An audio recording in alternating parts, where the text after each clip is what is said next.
Salam alaikum wa rahmatullahi wa barakatuh. Nous continuons avec la partie 2 du cours numéro 24. Et nous avions dit que le prophète avait fait une prédiction extraordinaire en le demandant au Banu Shayban. Et si je vous disais que dans quelques temps, vous aurez non seulement les palais de Kisra, que vous l'aurez vaincu, mais que vous pouvez également avoir ses terres, ses palais et ses femmes. Qu'est-ce que vous en pensez ? C'est une situation, vraiment une prédiction incroyable parce qu'il est dans une situation très désespérée, le prophète sallallahu alayhi wa sallam. Mais il a yaqin en Allah. Et il sait que va venir un moment où ils pourront avoir cet argent, ces palais, et que tout cela serait à eux si seulement ils avaient cru. Et ce qui est vraiment incroyable, c'est que cette prédiction, elle est pour Kisra et pas Caïsar, pas César. Allah est vraiment, c'est tellement spécifique et vrai. Et ça avait été pour César, ça n'a pas encore eu lieu. Mais pour Kisra, qu'est-ce qui se passe avec Kisra ? Avec Kisra, quand le prophète sallallahu alayhi wa sallam envoie sa lettre, vous savez, il envoie une lettre l'an 7-8 de l'Hijra, le prophète sallallahu alayhi wa sallam envoie des lettres aux dirigeants. Et qu'est-ce que fait Kisra ? Il la déchiquette, il la détruit en petits morceaux, il la déchire. Et le prophète sallallahu alayhi wa sallam dit, comme il a déchiré ma lettre, Allah va déchirer son palais. De la même façon,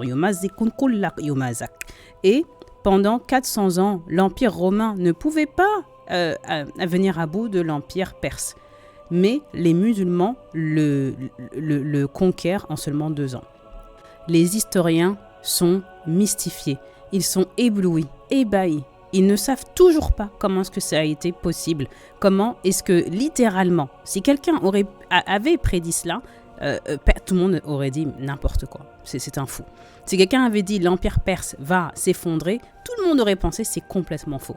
Et d'ailleurs, l'opposite était vrai. Tout le monde pensait, l'opposé était vrai, tout le monde pensait que c'était les Romains qui allaient s'effondrer. Dans la sourate Ar-Rum, Allah nous dit Alif Lam Mim Khulibatil Rum. Donc c'est les Romains qui ont perdu. Et il y avait cette peur que l'Empire romain devrait abandonner la Syrie et Damas aux Perses. Damas, c'était l'endroit clé, l'endroit que les Perses voulaient. Et réaliser ensuite que les musulmans donc héritent de la Syrie et Damas et que l'Empire perse s'effondre et Allah, subhanahu wa ta'ala, les réduit en poussière. Il ne reste d'eux que des fables et que des légendes. Et c'est un des faits les plus incroyables de l'histoire. Si seulement vous entendiez si vous compreniez ce qu'était l'Empire perse.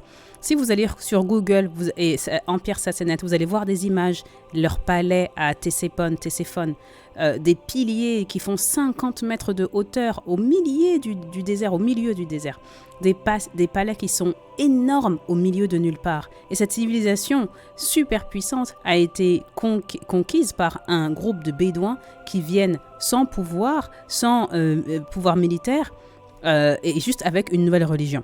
Regardez il y a l'histoire de Ribi ibn Ahmed et avec le Rustum qui est l'empereur perse de l'époque.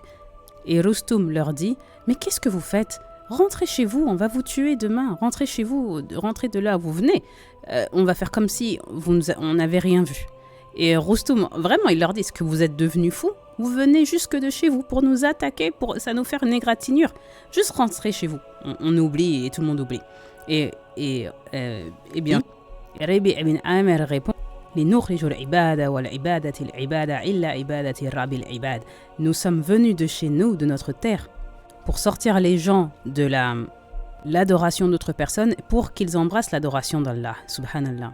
Il continue, et c'est vraiment sublime de voir que 2 ans après, l'entièreté de cet empire, l'empire sassanide, l'empire perse, s'effondre et il n'existe plus du tout, il n'y a que des histoires du passé. Toutes ces terres, l'Irak, l'Iran, Khorasan, Afghanistan, Ouzbékistan, toutes ces terres, en quelques années, après la mort du prophète sallallahu alayhi wa sallam, elles se sont toutes devenues des terres musulmanes. Et jusqu'à aujourd'hui, c'est le cas. C'est ce que le prophète sallallahu alayhi wa sallam a dit au Bani Shayban. Est-ce que vous me croiriez si je vous disais qu'il ne s'agit qu'une question de temps ? Et littéralement, les mêmes gens à qui il parle sont ceux qui vont conquérir l'empire sassanide.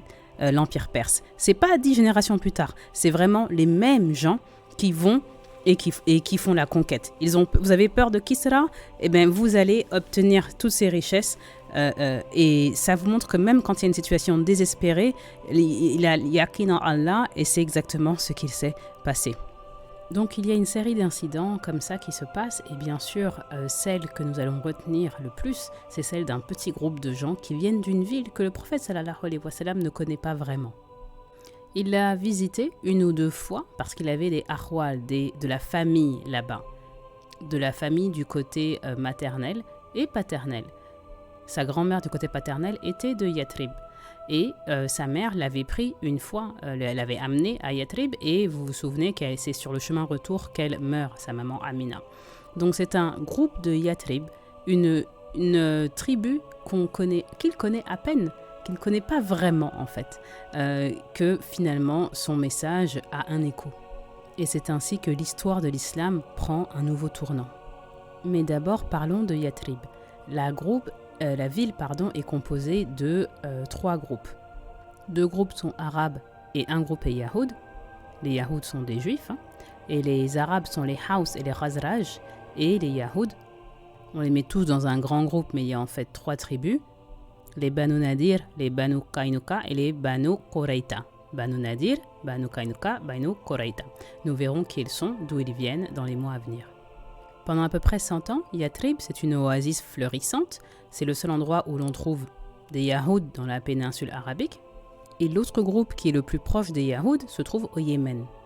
Donc les Yahoud sont à Médine et à Khaybar, et Khaybar est pas très loin de Médine, de Yathrib.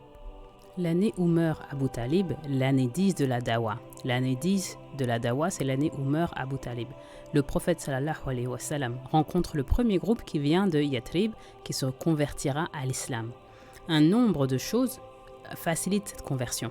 Et la plus importante des points, des choses, des facteurs, c'est la bataille de Bou'ath, les guerres de Bou'ath. En arabe, Yawm Bou'ath. La bataille de Bou'ath, c'est le point culminant d'une guerre civile entre les Haus et les Khazraj qui dure une décennie. Les Haus et les Khazraj ont des guerres ou en tout cas des batailles, mais mineures, entre eux, entre leurs groupes. Les causes des guerres, c'est toujours les droits du sol, droits du pâturage, droits de l'eau, c'est pareil chez tous les Bédouins. Et donc, c'est vraiment typique chez eux d'avoir des petits conflits, des conflits mineurs qui s'amplifient, qui font boule de neige. Donc, il y a la mort d'un tel, et ensuite, il y en a d'autres qui font, l'autre groupe fait rétaliation, il y en a 2 autres qui meurent, et il y a une rétaliation, il y en a 3 autres qui meurent, et ainsi de suite. Et ça devient de plus en plus gros. Et ça devient une bataille qu'on appelle Yawm Bou'ath, qui est une bataille sanglante qui a lieu à peu près 2 ans et demi, voire 3 ans avant la première rencontre du prophète sallallahu alayhi wa sallam avec le premier groupe de Yathrib. Dans une narration, Aïcha radiyallahu anha dit la bataille de Bou'ath était un cadeau d'Allah subhanahu wa ta'ala pour le prophète sallallahu alayhi wa sallam. C'est à cause de Bou'ath que leur unité a volé en éclats et que leurs leaders ont été décimés. Et la bataille de Bou'ath, à cette bataille-là, tous les anciens, pratiquement, mais vraiment 95-97% des Haus et des Khazraj meurent. Donc il reste à peu près 1 ou 2 personnes anciens. Et donc ça laisse la nouvelle génération, qui elle est jeune, a vécu 10 ans de guerre civile, ils sont fatigués, ils cherchent quelque chose de nouveau, une nouvelle direction, une nouvelle cause. Et c'est une des caractéristiques des jeunes, d'être plus disposés au changement. Ils sont plus disposés à l'écoute, aux nouvelles idées. Et le seul vieux, ou le senior, on va dire, survivant de la bataille de Bou'ath, c'est Abdallah ibn Ubayd ibn Saloul. Abdallah ibn Ubayd ibn Saloul, oui, le très fameux Abdallah ibn Saloul. Et c'est pour ça qu'il pensait être le maître incontesté à Médine. Et si ce n'était pas à cause de l'arrivée de l'islam, il aurait été le maître incontesté de Yathrib. Mais au lieu de cela, il devient le chef des munafiqoun, des hypocrites. Mais revenons-en au présent. Avant que le prophète sallallahu alayhi wa sallam ne rencontre le groupe de Yathrib, il y a certaines indications qui montrent que le message de l'islam est déjà parvenu à Yathrib. Nous avons dans Bukhari plusieurs hadiths, dont celui sur l'histoire de Suhaib ibn Samit. Suhair ibn Thamit, qui vient des Khazraj, c'est un poète. C'est le poète, on va dire. Et il a entendu qu'il y a un nouveau magicien / poète chez les Quraysh. Ça, c'est leur description. Et il vient au Hajj avant la bataille de Bou'ath et avant que le prophète ne demande l'asile politique. Plusieurs années auparavant, il va au Hajj à Makkah. Et lorsqu'il arrive, on le prévient de se méfier du prophète sallallahu alayhi wa sallam.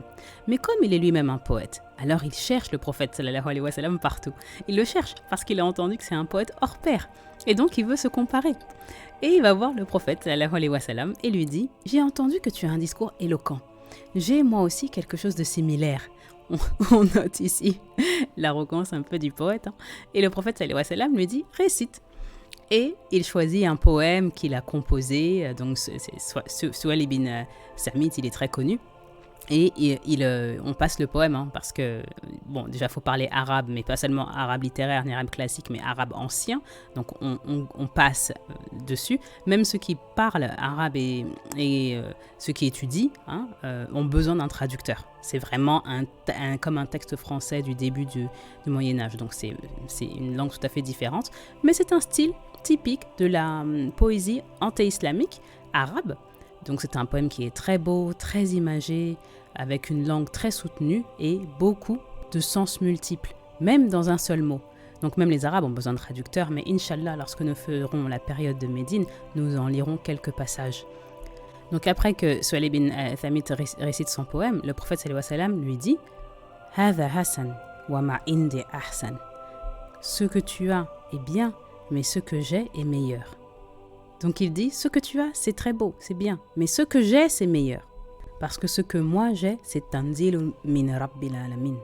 Parce que ce que j'ai, moi, c'est tanzilul min rabbil alamin. Et donc le prophète sallallahu alayhi wa sallam commence à lui réciter le Coran. Et Suhail il est immobile. Il ne peut pas parler. Impossible d'ajouter un mot. Tu ne peux pas rivaliser avec le Coran. Tu ne peux pas rivaliser avec le Coran. Et Suhail dit, laisse-moi y penser, laisse-moi y réfléchir. C'était profond. Laisse-moi y réfléchir. Il rentre chez lui, à Yathrib, et c'est à cette année, la même année, que la bataille de Bou'ath a lieu, et il meurt dans les guerres de Bou'ath. Plus tard, bien plus tard, les Banu Auf, les gens de sa tribu, diront « Nous sommes certains qu'il est mort en musulman ». C'est la façon dont il considérait Suhail. Pour lui, Suhail, c'est sûr qu'il est mort musulman. Il y a une autre référence. L'une d'entre elles, c'est à propos d'un jeune homme qui vient des Khazraj. Et lorsque le prophète sallallahu alayhi wa sallam l'approche, il est sur le point de se convertir. Il est juste au point de se convertir, mais le chef s'approche et dit va-t'en d'ici, mêle-toi de tes affaires. On est venu ici pour autre chose et pas pour ça. Il rentre ensuite à Yathrib et il meurt lors de la bataille de Bou'ath, et alors qu'il est poignardé, qu'il est en train de mourir, il commence à réciter. Il récite Takbir, Tasbih, Subhanallah, Alhamdulillah, Allahu Akbar, et il meurt avec Tahmid et Tasbih, alors qu'il le récite. Et ça, c'est avant Sajda, avant Salah. Donc vraiment, il y a longtemps. Donc il y a des références que l'islam est arrivé à Yathrib avant le traité d'Aqaba et avant que quoi que ce soit de politique n'arrive. Donc il y a quelques notes. Mais la première conversion a lieu la 10e année de la Da'wa. Pourquoi ? La même année que la mort d'Abu Talib. On n'a pas le mois, mais on sait que c'est à peu près aux alentours de la mort d'Abu Talib. Abu Talib meurt au mois de Ramadan ou Shawwal de l'an 10, et on pense qu'à peu près un mois après, le prophète sallallahu alayhi wa sallam fait le tour des tribus à Mina. Bien sûr, il se concentre sur les grosses tribus, les Banu Hanufa, les Banu Kinda. Il n'y a rien d'anormal à ça. C'est normal parce que la conversion d'un des chefs, celle des Banu Hanifa, des Banu Kinda, entraînerait la conversion de toute une tribu. Ce sont des tribus énormes, donc c'est normal qu'ils se concentrent sur les plus grosses tribus. Mais le prophète sallallahu alayhi wa sallam est en chemin pour aller voir les plus grosses tribus, et il voit un petit groupe qui est à Aqaba, près de Masjid al-Raif. De nos jours, c'est là où vous avez Masjid al-Raif. Et donc, il va les voir. Et il dit, qui êtes-vous ? Man al-Khan, qui êtes-vous ? Et ils disent, nous sommes les Khazraj. Et le prophète sallallahu alayhi wa sallam, ce jour-là, il est seul. Il n'y a pas Abu Bakr as-Siddiq.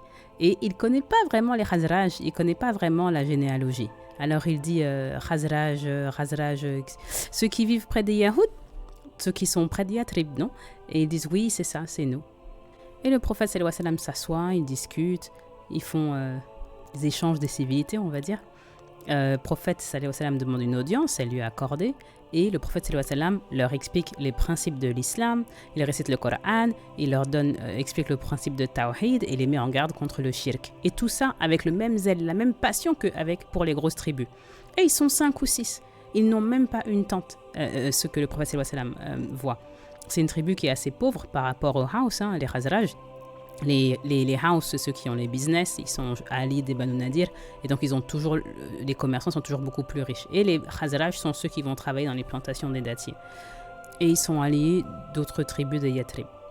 Et donc les Khazraj est la tribu la plus pauvre. Et le prophète sallallahu alayhi wa sallam, il les exhorte vraiment, il emploie les mêmes mots. Et Allah subhanahu wa ta'ala avait décidé que l'islam serait aidé par cette tribu obscure que le prophète sallallahu alayhi wa sallam connaît à peine. Une des plus petites. Et ça nous montre que vraiment, il ne faut jamais négliger une opportunité. Même une opportunité qui a l'air si petite, il ne faut jamais la négliger parce que tu ne sais pas par où Allah va passer. Et il a décrété que ces personnes changeraient la Ummah. Et c'est ce qui se passe avec les Ansar, subhanallah. Il approche les plus puissants, le prophète sallallahu alayhi wa sallam, mais il approche également les plus petits, avec les mêmes standards, avec les mêmes mots, avec la même ferveur. Et ces 6 personnes se convertissent. Ils font partie des 6 qui se convertissent, ce sont les premiers en dehors de Makkah. Et pourquoi? Pourquoi eux? La première des raisons, parce que Allah Azawajal choisit qui il veut. Et Allah Azawajal a choisi Yathrib et les Khazraj pour construire le premier État islamique. Une deuxième raison, c'est que les Khazraj est le seul groupe arabe qui ait une connaissance des religions monothéistes. Ils vivent avec les Yahoud, qui sont juifs, donc ils comprennent le concept de Tawhid, de Risala, de Boua, de Doua, de Risala, et donc tout ce qui provient des Écritures saintes. Ce sont les seuls Arabes qui comprennent ça. Tous les autres Arabes ne comprennent pas ça, on l'a vu plusieurs fois. Ils ne savent pas ce que c'est qu'un prophète, ni le monothéisme, ni cette tradition prophétique. On nous le dit dans plusieurs sourates, dont Yassine, afin que tu avertisses un peuple qui n'a pas reçu le message avant toi, qui n'a pas reçu de messager avant toi. Donc, les Khazraj n'ont jamais vu le prophète sallallahu alayhi wa sallam, mais ils comprennent le concept d'un prophète et les bénéfices d'un livre saint. Également, ils ont un complexe d'infériorité par rapport aux Yahoud qui se montraient très supérieurs et très arrogants. Les Yahoud étaient assez arrogants avec leur religion, et surtout c'est une religion qui n'accepte pas de convertis. Vous savez que les Yahoud savent lire et savent écrire, ils ont des madrasas, ils ont des lieux de culte. Nous verrons d'ailleurs que les Yahoud sont vraiment riches, mais vraiment riches. En termes d'architecture également, ils ont des savoir-faire que les Arabes n'ont pas. Et donc les Khazraj ont toujours eu ce complexe d'infériorité face aux Yahoud qui surenchérissaient et qui se targuaient d'avoir un prophète, d'avoir un livre. Et donc l'arrogance décuplée par le fait en même temps que les Haus et les Khazraj ne peuvent pas se convertir parce que tu nais juif. Tu peux, si tu veux, essayer de te convertir, mais eux-mêmes te diront, c'est du bout des lèvres. Tu ne peux pas te convertir au judaïsme, tu nais juif et ta mère doit être juive, c'est matriarcal. Et donc les Haus et les Khazraj, eux, voyaient ça avec un petit peu d'envie, ou avec assez d'envie, et ils voient ici l'opportunité d'upgrade, d'être un petit peu plus important, et de rivaliser un petit peu avec les Yahoud. Ça fait 100 ans qu'ils cohabitent, Ils ont une opportunité ici d'avoir leur propre livre, leur propre prophète et tout ce qui va avec. Et de plus, les Yahoud, qui vraiment, comme on dit de nos jours, se la racontent. La référence du verset dans Surat al-Baqarah, c'est « Yastaftatihuna ala alladhina kafaru ». Et qu'est-ce que ça veut dire? Allah y fait référence indirectement, et les Yahoud disaient aux Haus et aux Khazraj, c'est une question de temps. C'est une question de temps seulement. Nous allons avoir un prophète, et à son arrivée, on vous massacrera. Parce que les Yahoud attendent le prophète. Ils pensent qu'il vient d'eux. Les Yahoud disent, on vous massacrera, parce que bien sûr, il y a des tensions entre toutes les tribus. Donc le verset ici nous dit que les Yahoud attendaient qu'un prophète arrive, et lorsqu'il s'est présenté, ils l'ont rejeté. Parce que dans leur arrogance, ils ont toujours pensé que le prophète viendrait de chez eux. Ils n'auraient jamais pu penser qu'il viendrait de chez les Arabes. Et donc, leur arrogance leur a joué un tour. C'est pour cela que les Haus et les Khazraj voient ici l'opportunité d'avoir un livre, d'avoir une risala et tout ce qui va avec. Et les 6 se convertissent, ils rentrent chez eux, ils répandent le message à Yathrib.